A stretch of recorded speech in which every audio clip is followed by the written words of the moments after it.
بحضور الدكتور فاروق التلاوي، وذلك دعما لمشروعات شركه بمحافظه الجيزه. انا اعتقد ان دعم يعني ما المقصود بالدعم هنا اما اختار شخصيات ذات نفوذ سابق او حالي في تسهيل الاجراءات في القفز على القانون، وهم كانوا اولى الناس كمحافظين او مسؤولين في مرحله من المراحل ان يحافظوا على القانون، لكن للاسف الشديد يا مدام منى هم قاموا بالقانون باختيار القانون. طب استاذ اسامه بعد اذن حضرتك، الصوره دي ما هياش دليل ادانه لاي شخصيه من الشخصيات لسبب.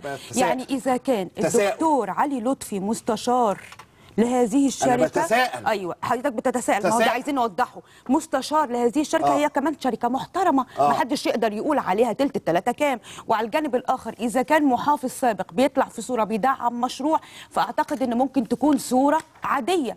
يعني حضرتك كاعلامي كبير ممكن جدا الناس يعني رحت مشوار، خرجت وناس بتقرا لك هيتصوروا معاك انت بتدعم الشباب، مش معناها ان انت بتدعم شباب ضد امن الدوله. انت ممكن جدا. فاذا كانت الصوره دي، فهي الصوره دي اعتقد انها مش مستند. لا انا ما قلتش مستند، انا باجي اقول لحضرتك انا معايا المستندات كويس. لكن انا بقول ان طلع لي المستندات بقى. اما يصدر اعلان يا مدام منى في جريده الاخبار من اسبوع، اعلان من النائب بالشركه بتاعته بيقول ان الدكتور فاروق التلاوي هو رئيس مجلس اداره الشركه المصريه للكويت. اي استفسار، عايز استفسار بترحيب بامير الكويت. وفي نفس الوقت والاخطر ان كاتب لاول مره اسماء اعضاء مجلس اداره، منهم ابن اخ امير دوله الكويت اللي بتربطنا بها علاقه حميميه وعلاقه خاصه جدا، ونحن لا نلوم من الجانب الكويتي، لان النائب بتاعنا اللي المفروض اللي هو بيشرع في البرلمان وبيراقب الحكومه هو اللي قام ببيع هذه الاراضي في البورصه الكويتيه. يعني احنا عايزين نقول ان مفيش مشكله ان حد يشتري، اي مواطن يشتري ارض اذا كان طالما الهدف منها استصلاحها واستصراحها، فده شيء طبيعي جدا، لكن يحولها لمباني بدون موافقات، بدون موافقات حكومية، ويبقى فيه غرامه 100,000 جنيه على كل فدان وما يدفعهمش، يبقى هنا الامر محتاج الوقفه. اعتقد ان انا كده لميت الموضوع الى حد كبير جدا. طب سياده النائب، يعني حضرتك استجوابك كان خاص بايه؟ نفس الموضوع. لانه الدور الرقابي للنائب مهم جدا. تمام. مع وجود قضيه فساد كبيره جدا تصل الينا المستندات، حضرتك بتقول المستندات وصلت لي من مصادر عديده واهي قدامي، ولا يمكن بحال من الاحوال ان انا كنائب ان انا اسكت عن هذه. طيب قبل الاستجواب يا فندم اسمح لي، الاستجوابات دي جات لك دلوقتي؟ الموضوع ده يعني من فتره بقاله، هو اشترى الارض من 2002، يعني عدى عليه 2010. نعم. بلاش، هو نائب البرلمان قبل ما بعد ما خد هذه الارض. نعم. اذا مش هنلومه كنائب في البرلمان انه خد الارض قبل ما يبقى عضو مجلس الشعب، ولكن هو من 2005 ل 2010 ليه الموضوع ده كان مسكوت عنه؟ انا لا اتحدث عن نائب، انا مواجهتي للحكومه. قضيه فساد جات لي. كويس يا فندم. مواجهتك للحكومه انا موافقه. طبعا ولكن انا عايزه اسال سؤالين بعد اذن حضرتك. تحديدا في خصومه بينك وبين النائب احمد عبد السلام قوره؟ ولا اعرفه. كويس. يعني اعرفه كنائب بس. يعني في منافسه انتخابيه في الفتره القادمه؟ لا انا من اسماعيليه وهو من سوهاج. طيب يعني ما فيش يعني ما فيش اي لازم اوضح للراي العام ارجوك، لان الموضوع انا اول ما تقدمت ببيان عاجل، اول ما تقدمت ببيان عاجل اتصل بيا هو، عرفني بنفسه اهلا وسهلا، عايزين نلتقي لحسن انت وزعت عليا وعملت عليا الى اخره. قلت له اهلا وسهلا نلتقي. وزعت عليا ايه وعملت عليا؟ يعني وزعت بيانات عاجل على الاعلام وكده. قلت له اهلا وسهلا، انا على رحب والسعه نجلس الى اخره. للاسف خالف الميعاد، بعت لي واحد مدير مكتبه. وبالتالي انا كنت اتمنى بالفعل ان انا اسمع وجهه نظره في المساله زي ما انتم عايزين تسمعوا وجهه نظره، لانه في النهايه هو زميل في المجلس. لكن انا القضيه لما وصلت لي حولتها استجواب من بيان عاجل عادي الى استجواب. ليه؟ لانه انا بعتبر كنائب زي ما الاستاذ اسامه بيقول، كل ما سمعناه ومر علينا كنواب وقبل ما نكون نواب من قضايا الفساد في مصر تتضاءل وتتصغر امام البلوه دي. مشكله كبيره جدا.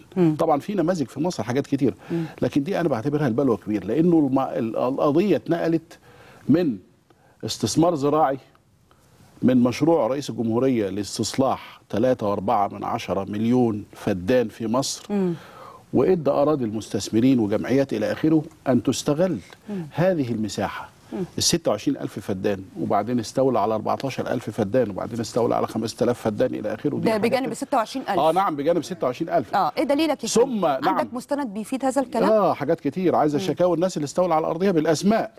الجيب مليان.